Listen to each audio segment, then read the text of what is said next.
CBS 출산 돌봄 캠페인 1273. 시편 127편 3절 말씀엔 태의 열매가 상급이라고 말씀하셨죠. 자녀는 하나님이 주시는 최상의 선물입니다.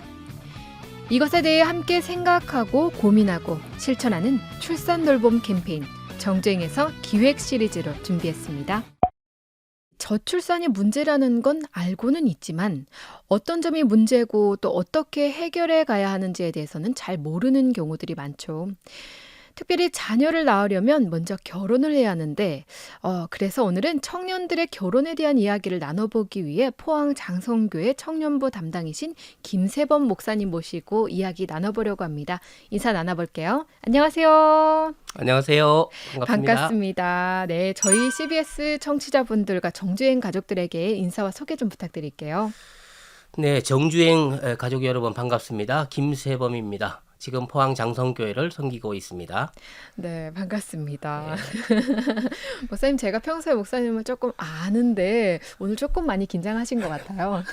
네, 긴장이 됩니다. 네, 평소와 같은 모습으로 빨리 복귀하시길 바라면서 목사님께서는 이 포항 장성교회 청년부에서 또 오랫동안 사역을 하셨고 영남신학대학교에서 강의하시는 교수님이신 걸로 제가 알고 있거든요. 특별히 기독교 교육학 박사이시잖아요. 이 기독교 교육과 관련해서 결혼에 대한 중요성을 정말 많이 알고 계실 것 같아요. 이 기독교 교육에서 말하는 결혼이란 어떤 걸까요? 예, 두 가지로 말씀드릴 수 있습니다. 첫째는 결혼이라는 것은 하나님의 일이다. 사람의 일이 아니라 하나님의 일이다. 또 영적인 일이다라고 하는 것이 중요합니다. 창세기에 보면 하나님께서 하와를 아담에게 이끌어서 가시는 그런 장면이 나옵니다. 하나님께서 짝지어 주신, 그래서 하나의 가정을 이루게 되었다는 것이죠.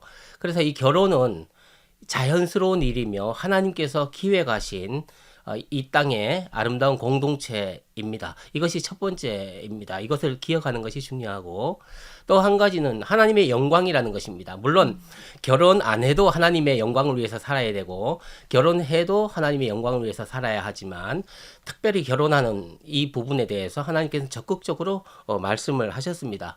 하나님이 이 땅에 세운 공동체 가운데 두 개의 공동체가 있는데 하나님이 직접 세우셨습니다. 가정 공동체, 또 교회 공동체. 이 공동체를 통해서 하나님께 영광을 돌리라고 그렇게 만드신 공동체죠.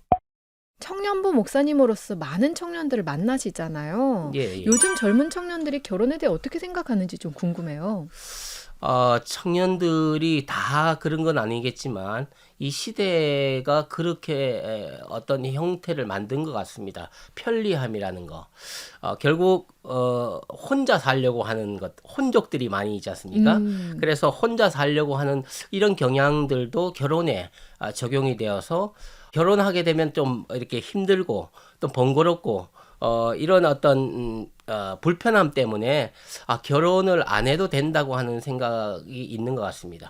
특별히 기독교인들, 청년들 보면 결혼을 꼭 해야 되느냐 이런 거에 대해서 교회에서 강조하지도 않고 교회에서 뭐 그렇게 교육 받는 것도 아니고 자유롭게 선택하고 안 해도 뭐 그만이고 또 하면은 뭐 좋고 뭐 이런 정도로 교회가 태도를 취하는 것 같은 느낌이 들기도 합니다.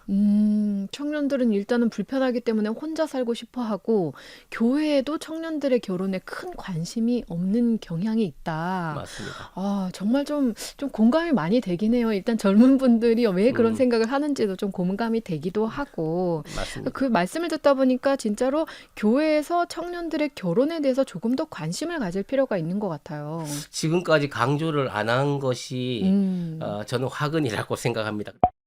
목사님께서는 이 청년들을 대상으로 결혼 예비 학교를 또 여러 차례 여셨던 걸로 알고 있거든요. 예. 제가 이걸 보면서 와, 결혼 예비 학교. 그렇지. 결혼은 대부분 청년들 같은 경우는 처음 하는 건데 학교를 통해서 이걸 배우면은 훨씬 더 좀 도움이 되겠다라는 생각이 많이 들었어요. 이 학교는 어떤 것들을 배우게 되나요?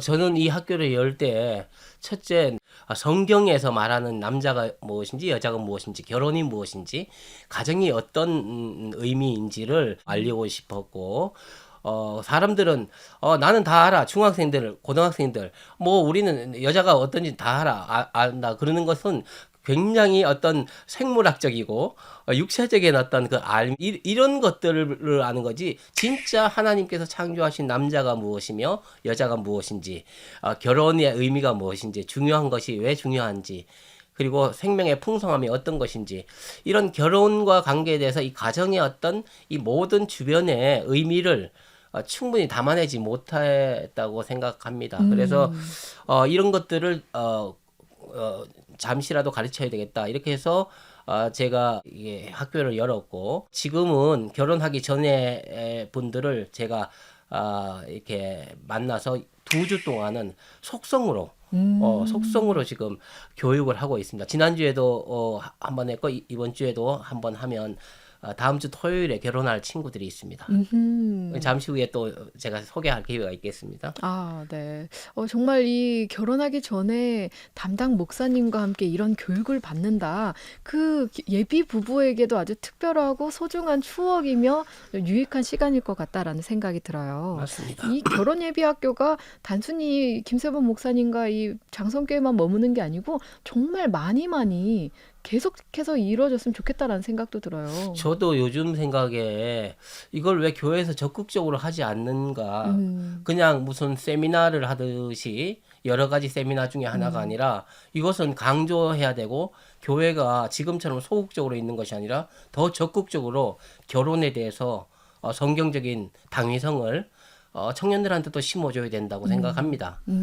이것이 하나님의 뜻이라고 하는 것, 자연스러운 사람 사는 세상에서의 어떤 삶의 모습이라고 생각하는데 이거에 대한 강조는 없고 그냥 선택만 자유롭게 하다 보니까 안 해도 그만 뭐 하면 좋고 뭐 이런 식으로 하니까 동성애가 들어와도 이게 쳐내지를 못하는 거예요. 어떻게 보면 교회 내에서 동성애 나쁜 건 알겠는데 그것도 가능하지 않겠냐 이런 여지를 줄 수 있는 성경적인 근거는 아무것도 없는데도 불구하고 그것이 버젓이 찝적일 수 있는 어떤 여지를 우리 교회가 그걸 제공해줬다. 빌미를 제공해 줄 수 있는 여지가 이걸 강조하지 않았기 때문에 그런 것이 아닌가 그렇게 생각합니다. 네. 그러면 이 결혼을 준비하기 위한 가정들도 이 예비 결혼학교에서 배울 것 같은데요. 먼저 이 아까 말씀하셨던 것처럼 현실적인 준비 사항 어떤 게 있을까요? 저는 방금 말씀드렸지만 결혼하기 전에 교육을 최소한 2주, 많게는 한 4주 정도를 교육을 받아야 된다고 생각합니다. 그리고 그런 커리큘럼이 준비돼서 그 교육을 받는 것이 가장 좋은 준비라고 그렇게 생각합니다. 간단히 말씀드리면 커리큘럼이 어떤 것이 있냐면 첫 번째는 남자의 욕구, 여자의 갈망 이라고 하는 남자의 특성과 여자의 특성에 대해서 그 이야기를 하고 그러면 간단한 성격 검사를 합니다. 저는 4가지 유형 피플 퍼즐이라는 성격 검사를 해서 주도형, 또 사교형, 안정형, 신중형 이 4가지를 간단하게 검사합니다. 24가지 문항에 따라서 하고 서로에게 이야기하도록 합니다. 이제까지 결혼 준비하면서 사귀었던 그 시간 동안 예비 신랑을 어떻게 봤느냐. 또 어떻게 느꼈느냐, 예부 신부를 어떻게 느꼈는지 간단하게 이야기를 서로 하게 합니다. 그렇게 해서 첫째 주는 끝냅니다. 그리고 둘째 주는 하나님과 아름다운 동행이라는 내용으로 결혼의 중요성과 부부의 중요성 이런 내용을 가지고 교육합니다. 그렇군요. 이 남성과 여성 하나님께서 분명히 성경에도 보면은 아예 다르게 창조를 하셨잖아요. 그때 서로를 알아가고 또 둘이서만 서로 좋아서 하는 결혼이 아니고 이렇게 객관적인 시각으로 교육을 받으면 서로에 대한 몰랐던 부분들을 새로 알게 되는 경우들이 많을 것 같아요. 이 상담과 그 학교를 참여했던 청년들의 그런 반응들도 궁금하네요. 예, 지난주에 청년 교육받고 난 다음에 이 문자가 왔어요. 너무 내가 몰랐던 거를 알게 해주셔서 감사합니다. 이런 얘기를 들었습니다. 실제로 결혼할 때 우리 콩깍지가 낀다 그러지 않습니까? 네. 그것은 어떻게 보면은 봐야 될 것을 못 본다는 뜻도 되거든요. 그리고 한쪽 면만 좋은 면만 계속 본다고 하는 뜻도 됩니다. 어떻게 보면은 상대방을 평생 동안도 사실은 부부 생활해도 평생도 모릅니다. 서로를. 그런데 그 짧은 시간에 그 좋은 것만 보는 그런 시간에서 어떻게 그 사람의 전체를 볼 수 있겠습니까? 하나님만이 우리의 과거와 현재와 미래를 보시고 하나님만이 부분을 보시지 않고 전체를 보시는 분이기 때문에 우리의 결혼을 하나님께 맡기고 우리의 가정을 하나님이 주도하시도록 거기서부터 신앙적인 가정을 이끌어 나가는 발판을 삼아야 된다고 저는 생각을 합니다. 그렇군요. 그러면 이 목사님, 이 신앙인으로서 이 결혼에 대해서 준비해야 될 마음가짐이나 준비 사항은 어떤 게 있을까요? 먼저는 두 사람의 사랑을 서로 확인하고 저는 결혼식이 사랑의 결정판이라고 생각합니다. 이제까지 해왔던 사랑을 이제 결정해서 이 결혼식을 이제 하게 되는 건데요. 결혼식을 저는 잘 준비해야 된다고 생각합니다. 왜냐하면은 결혼식을 준비하는 동안도 그 사람의 사랑을 서로 이렇게 확인하면서 또 확신하면서 고백할 수 있는 그런 기회고 거기에 서약하는 시간이 사실은 그것을 표면적으로 만인에게 공포하는 시간이지 않습니까? 우리는 부부고 정말 팥뿌리가 되도록 우리는 사랑하겠습니다라고 그 서약서에 보면 나와 있어요. 그때 결정하는 것. 그래서 결혼식을 저는 준비하는 것이 굉장히 중요하다고 생각합니다. 또 한 가지는 짧은 결혼식은 마쳤지만 긴 결혼 생활이 있어요. 그 긴 결혼 생활 동안에 준비를 해야 된다고 생각합니다.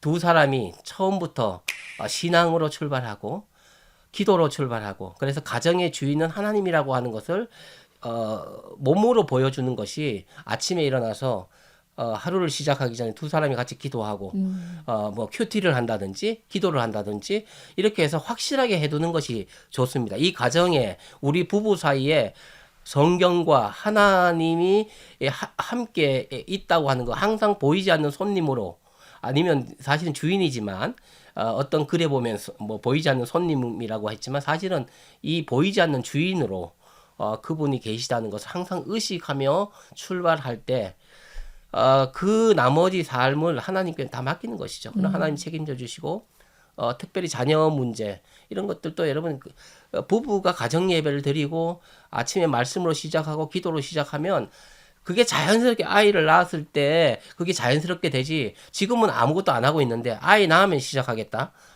그건 될 수가 없습니다. 잘. 거의 불가능합니다. 그쵸. 제가 볼 때는. 정말로 하나님이 우리의 주인이심을 기억하면서 이뤄가는 결혼 생활, 얼마나 아름다운 결혼 생활입니까? 이 시작부터 그렇게 꼭꼭 지켜나가야 될 부분이죠. 맞습니다. 네. 이 결혼 예비학교를 통해서나 또 청년들의 결혼과 관련해서 목사님께서는 뭐 정말 많은 에피소드들이 많을 것 같거든요. 뭐 예. 특별한 감사나 은혜 나눌 이야기가 있다면 좀 소개해 주세요. 예, 제가 하나님의 은혜로 장성교회 11년째 청년부만 담당하고 있습니다. 지금 제가 교회 와서 18쌍이 이 교회 안에서 우리 청년들이 결혼했습니다. 1년에 2쌍 정도 결혼하게 됐는데요. 저는 처음에 저의 사명이 말씀 전하고 선교하는 것이 저의 사명의 전부라고 생각했습니다. 물론 다른 사명도 있지만 그러나 청년부를 하면서 점점 저의 사명이 청년들의 결혼시키는 것도 나의 사명이구나 하는 것을 확실하게 또 깨닫게 됐죠. 그래서 청년들의 이제 적극적으로 좀 제가 강조하게 되고 또 저 자신도 교회에서 자매를 만나서 결혼하고 지금 그렇게 살았기 때문에 이 안에서 결혼해라. 물론 상처도 받겠지만 교회를 떠나지는 마라. 상처 받아도 받고 웅크리고 그걸 가지고 계속해서 신앙생활을 하다 보면 하나님께서 그 상처를 만져주시면서 더욱 아름다운 만남을 또 주실 수 있다. 이런 일이 있었어요. 이제 다음 주 결혼할 친구입니다. 다음 주 결혼할 그 남녀가 어떻게 만났냐 하면 제가 이제 지난주에도 결혼 속성과로 예배 학교도 하고 다음 주 하면 이제 그다음 주 결혼하는데 이 두 친구는 새가족부로 왔어요. 2년 전에. 새가족부에 왔는데 새가족부에서 새가족 환영회도 하고 또 교육도 하는 가운데 두 사람이 소위 말해서 눈이 맞은 거죠. 하나님께서 거기서 짝지어 주신 거예요. 이 새가족부가 이렇게 만나서 이렇게 한 것은 처음이 아닌가. 그러니까 커플로 새가족부에 온 게 아니고 각자 새가족부에 그렇죠. 왔는데 새가족부에 와서 만난 일이 있었습니다. 어. 그리고 한 가지만 더 이야기 드리면 제가 청년부 연합회 지도 목사로 있었을 때 같이 임원들이 각 교회에서 모였는데 그 워크숍을 가고 MT를 갔는데 거기서 다른 교회 임원과 우리 교회 회장이 같이 이렇게 만남이 돼서 거기서 만난 거죠. 그러니까 하나님께서 만남의 기회를 이렇게 주시는 것 같아요. 그래서 저는 이제 생각할 때 그런 만남의 기회가 많아야 되겠다는 생각이 또 한편 드는 거죠. 그런 신비한 또 경험 갖고 있습니다. 신비한 경험. 그러게요. 정말 이 교회라는 곳이 하나님의 사랑이 가득한 곳이잖아요. 맞습니다. 그 하나님의 사랑을 가지고 있는 이들이 또 서로 지체를 사랑하는 그 안에서도 이런 아름다운 만남이 이루어질 수 있다는 거 정말 축복인 것 같습니다. 맞습니다. 네, 목사님, 그러면 이 교회 안에서 청년과 젊은 성도들이 결혼과 출산을 장려하기 위해서 어떤 것들을 하면 좋을까요? 이 교회 안에서. 첫째는 성경적인 지도자들이 성경에 근거해서 결혼을 적극적으로 권유하는 것이 중요하다고 생각합니다. 물론 만남은 자연스럽게 만나서 해야 되겠지만 이 결혼이라고 하는 것에 대한 중요성 이걸 강조해야 된다고 생각하고 특별히 저는 이게 교회 안에서 결혼하는 것을 이제 원하는데 믿는 사람들끼리 물론 결혼하고 이렇게 하겠지만 이런 것들을 가능하게 하기 위해서는 저는 더 적극적으로 신앙생활을 해야 된다고 생각합니다. 예배에 많이 참석하고 그리고 기도회에 참여하고 사역과 행사에 적극적으로 참여하는 자만이 만남의 기회를 그만큼 많이 가질 수 있다고 생각해요. 게으른 자는 그만큼 만남의 기회를 갖지 못합니다. 교회 안에서 어떻게 사귀면 되겠냐? 어떻게 만날 수 있냐? 이런 질문을 실제로 우리 공동체 내에 질문하는 시간이 있거든요. 세나질이라고 세상에서 나쁜 질문은 없다. 이런 질문을 하는데 그 가운데 하나가 교회 안에서 어떻게 형제자매를 만날 수 있습니까? 이런 질문하는 청년들에게 제가 그렇게 대답했습니다. 적극적으로 참여해라. 그리고 모든 모임과 집회와 예배에 빠지지 마라. 그럴 때 만남의 확률이 훨씬 높아지는 거죠. 게으른 자는 만날 그 축복도 없는 거예요. 저는 그렇게 생각합니다. 그래서 위에보다도 이 앞에 선 지도자는 이 결혼의 중요성과 이걸 강조하고 또 청년들은 직접적으로 모든 집회나 모임에 적극적으로 참여하고 그리고 중요한 것은 배우자를 위해서 기도하시라는 거. 그거를 마지막으로 당부를 드립니다. 그쵸. 배우자를 위한 기도 정말 중요한 사실이죠. 그 결혼에 대해서 교회에서 어느 정도 이렇게 책임감이랄까요? 그런 것들을 또 교육이랄까? 그렇게 받게 되면은 자연스럽게 이 배우자의 기도도 나올 것 같거든요. 그렇습니다. 네. 배우자 기도를 뭐 어떻게 해야 됩니까? 뭐 조목조목 해야 됩니까? 이런 것들은 성경에도 나와 있지 않지만 어떻게 지침을 준다는 것은 그거는 각자의 환경과 성향에 따라서 하는 것이지 뭐 어떤 사람은 물론 그렇게 이렇게 종이에 적어놓고 적극적으로 이 키몇 뭐 몸무게 몇 얼굴형 무슨 계란형 뭐 이렇게 하시는 분도 있을 수도 있습니다. 근데 그걸 비난할 필요는 없어요. 예, 그렇게 안 하는 사람들은 그걸 하는 사람을 비난할 필요 없고 또 하지 못하는 사람을 이렇게 무시할 필요도 없어요. 서로는 각자에게 하나님께서는 그건 자유롭게 하도록 했는데 어떤 거는 좋고 어떤 건 나쁘다 이렇게 하기는 어렵습니다. 네. 그렇다면 이제 마지막으로 이 결혼과 출산에 대해 고민하고 있는 청년과 젊은이들에게 한 말씀 해주신다면 어떤 게 있을까요? 결혼에 대해서 성경적인 그런 근거를 생각해서 하나님께 영광을 돌리며 살아야 한다는 물론 독신도 하나님께 영광을 돌리며 살아야 되겠지만 성경은 더 많은 부분에 적극적으로 처음부터 가정을 만드신 하나님이 뜻이 있습니다. 그래서 꼭 결혼하려고 생각하셔야 됩니다. 일단은 그걸 생각하셔야 내가 독신인지 아닌지도 알 수 있습니다. 그러니까 처음부터 이건 자연스러운 인간 살아가면서 자연스러운 것이고 하나님이 보편적으로 내려주신 하나님의 원리, 성경적인 원리입니다. 결혼하려고 생각하셔야 됩니다. 이것이 첫 번째 적극적인 생각이고요. 그래서 그걸 통해서 영광을 돌리겠다고 하는 그 마음을 갖는 것이 참 중요하다고 생각합니다. 혹시 독신의 은사를 생각하시는 분은 없겠지만 혹시 있다면 여러분 그것에 대해서 심각하게 기도하시면서 진짜 그렇게 하실 수 있습니다. 뭐 그거는 우리가 부인할 수는 없죠.